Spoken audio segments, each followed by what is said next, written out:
Assalamualaikum warahmatullahi wabarakatuh. Alhamdulillahirabbil alamin. Allahumma shalli ala sayyidina Muhammad wa ala ali sayyidina Muhammad. Kali ini saya ingin meluruskan pemahaman tentang takdir yang seringkali disalahartikan oleh kebanyakan orang.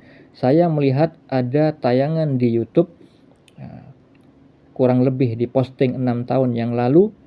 Hal itu adalah penjelasan dari seorang alim di Indonesia yang memiliki majelis yang besar yang diikuti jutaan orang, dan beliau adalah salah satu pengasuh pondok pesantren ternama.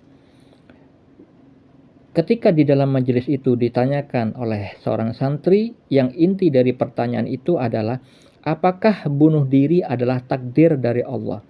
Beliau, orang alim tersebut, mengatakan, ya, itu takdir dari Allah. Ya, itu saya sepakat. Hal yang tidak saya sepakati adalah ketika beliau menjelaskan bahwa Allah yang menjadikan orang tersebut menggerakkan tangannya lalu menusuk perutnya mati. Nah, itu yang perlu saya luruskan. Sehingga benarlah apa yang dikatakan Syekh Abdul Qadir Al-Jilani Wali Kutub, bahwa tidak semua guru itu mengenal Allah. Makrifat kepada Allah, tingkat hakikat, mengetahui kebenaran yang hakiki. Jadi tidak semua guru. Nah, bagaimana pemahaman yang benar? Pertama, saya sebutkan dulu yang bertentangan, ya, dalil-dalil yang bertentangan dengan pernyataan orang alim tersebut, yaitu Al-Quran dan As-Sunnah. Beberapa di antaranya di dalam surat An-Nisa ayat 29-30, Allah Ta'ala berfirman, dan janganlah kamu membunuh dirimu, sesungguhnya Allah adalah maha penyayang kepadamu, dan barang siapa berbuat demikian dengan melanggar hak dan aniaya, maka kami kelak akan memasukkannya ke dalam neraka, yang demikian itu adalah mudah bagi Allah. Nabi SAW bersabda, barang siapa yang membunuh dirinya dengan sesuatu, ia akan diazab dengan itu di hari kiamat. Hadis riwayat Bukhari dan Muslim. Nabi SAW juga bersabda, dahulu ada seorang lelaki yang terluka, ia putus asa lalu mengambil sebilah pisau dan memotong tangannya. Darahnya terus mengalir hingga ia mati. Allah Ta'ala berfirman, hambaku mendahuluiku dengan dirinya, maka aku haramkan baginya surga. Hadis riwayat Bukhari dan Muslim. Makna dari firman Allah yang menyatakan hambaku mendahuluiku dengan dirinya, maksudnya adalah manusia yang bunuh diri itu memutuskan perkara itu dengan hawa nafsunya, dengan persangkaannya. Telah mendahului Allah, mengira dia lebih tahu yang terbaik untuk dirinya, padahal Allah lah yang sebenarnya yang maha mengetahui. Nah, di dalam dalil yang lain, Nabi SAW bersabda, barang siapa yang membunuh dirinya dengan besi, maka besi itu kelak akan berada di tangannya dan akan dia gunakan untuk menikam perutnya sendiri di dalam neraka jahanam, kelak di sana selama-lamanya. Barang siapa bunuh diri dengan minum racun, maka kelak ia akan meminumnya sedikit demi sedikit di dalam neraka jahanam, kekal di sana selama-lamanya. Barang siapa yang bunuh diri dengan menjatuhkan dirinya dari atas gunung, maka dia akan dijatuhkan dari tempat yang tinggi di dalam neraka jahanam, kekal di sana selama-lamanya. Hadis riwayat Bukhari dan Muslim. Syekh Muhammad bin Saleh Al-Utsaimin menjelaskan, barang siapa yang membunuh dirinya dengan sesuatu, ia akan diazab dengan itu di neraka jahanam. Artinya seseorang yang bunuh diri pasti akan masuk neraka jahanam. Juga bertentangan dengan firman Allah, ya. Di dalam surah An-Nisa ayat 40, Allah Ta'ala berfirman, sungguh Allah tidak akan menzalimi seseorang walaupun sebesar zarrah. Dan jika ada kebajikan sekecil zarrah, niscaya Allah akan melipat gandakannya dan memberikan pahala yang besar dari sisinya. Allah juga berfirman di dalam surah An-Nisa ayat 79, keburukan apapun yang menimpamu itu dari kesalahan dirimu sendiri. Itu dalil-dalil yang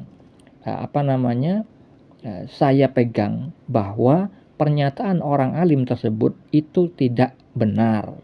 Lalu seperti apa yang benar? Kita harus mengetahui takdir itu atau qadar atau keputusan Allah itu ada dua, takdir baik dan buruk. Nah, itu terkait dengan firman Allah di dalam surat Al-Zalzalah. Pada surat Al-Zalzalah ayat 7-8, Allah Ta'ala berfirman, barang siapa yang mengerjakan kebaikan seberat zarrah, dia akan melihat balasannya. Dan barang siapa yang mengerjakan kejahatan seberat zarrah, dia akan melihat balasannya pula. Nah, seberat zarrah itu maksudnya sebesar semut kecil. Ya, atau ada yang menyatakan sebesar atom terkecil. Jadi kalau manusia berbuat baik, Allah akan memberikan qadar, memberikan keputusan, memberikan takdir dengan kebaikan juga. Ya, dibalaskan dengan kebaikan. Tetapi jika manusia berbuat kejahatan, maka Allah mentakdirkan, ya, diberikan qadar, diberikan keputusan dengan keburukan pula. Nah, hal itu terkait juga dengan firman Allah di dalam surat Asy-Syams ayat 8. Ya, ini terkait dengan takdir.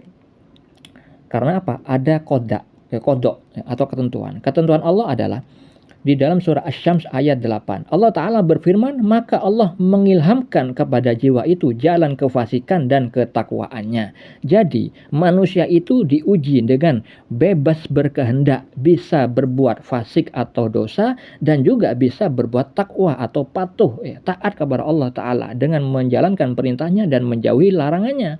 Nah, oleh karena itu kita juga harus mengingat sabda Nabi Muhammad SAW di dalam hadis riwayat Bukhari dan Muslim, yang mana malaikat diutus oleh Allah, ya, meniupkan ruh kepada janin yang usianya 4 bulan, yaitu kita ketika berada di dalam janin kandungan ibu kita, ditetapkan 4 perkara oleh Allah, yaitu rezekinya, ajalnya, amalnya, dan kecelakaan atau kebahagiaannya. Amalnya yang disebutkan di dalam hadis tersebut adalah peluang-peluang berbuat dosa atau takwa. Kenapa saya katakan peluang? Karena kita ketika diberikan ketetapan itu, kita masih belum lahir, belum bisa beramal, belum bisa bicara, belum bisa berbuat, belum bisa melakukan apa-apa.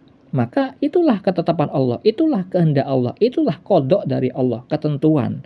Ya, kita diuji dengan hal itu, yang mana itu juga terkait dengan surat Al-Anbiya ayat 35. Allah Ta'ala berfirman, kami akan menguji kamu dengan keburukan dan kebaikan sebagai cobaan, dan kamu akan dikembalikan hanya kepada kami.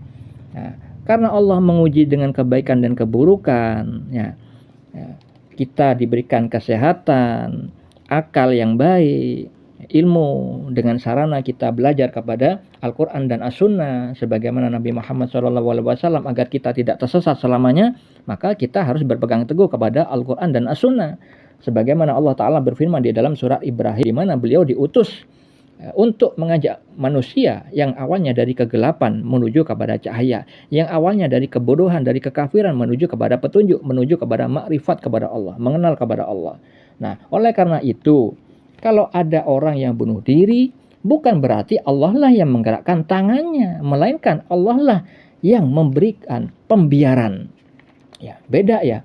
Allah yang memperjalankan tangannya dengan Allah membiarkan orang itu beda. Nah, hal ini terkait dengan firman Allah di dalam surah Az-Zukhruf ayat 36. Dan barang siapa berpaling dari pengajaran Allah yang Maha Pengasih, yaitu Al-Quran, kami biarkan setan menyesatkannya dan menjadi teman karibnya.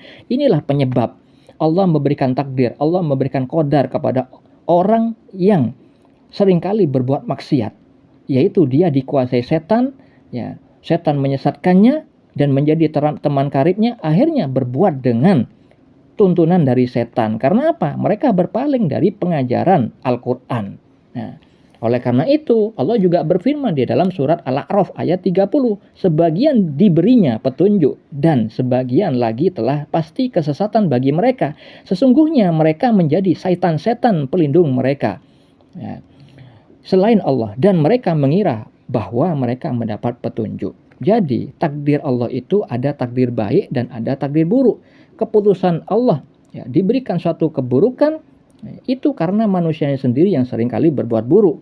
Dan ketika Allah memberikan takdir kebaikan, maka itu pasti karena manusianya yang berbuat baik. Sebagaimana Allah Ta'ala berfirman di dalam surah An-Nisa, kebajikan apapun yang kamu peroleh adalah dari sisi Allah, dan keburukan apapun yang menimpamu itu dari kesalahan dirimu sendiri. Jadi jangan mengkambing hitamkan takdir, ya. Jadi haruslah kita berguru, mencari guru yang benar agar tidak sesat dan salah jalan. Oleh karena itu kita tidak boleh taklid, ya. kita harus punya mata hati yang terbuka agar mengetahui mana guru yang usul sama yang tidak. Semoga bermanfaat. Assalamualaikum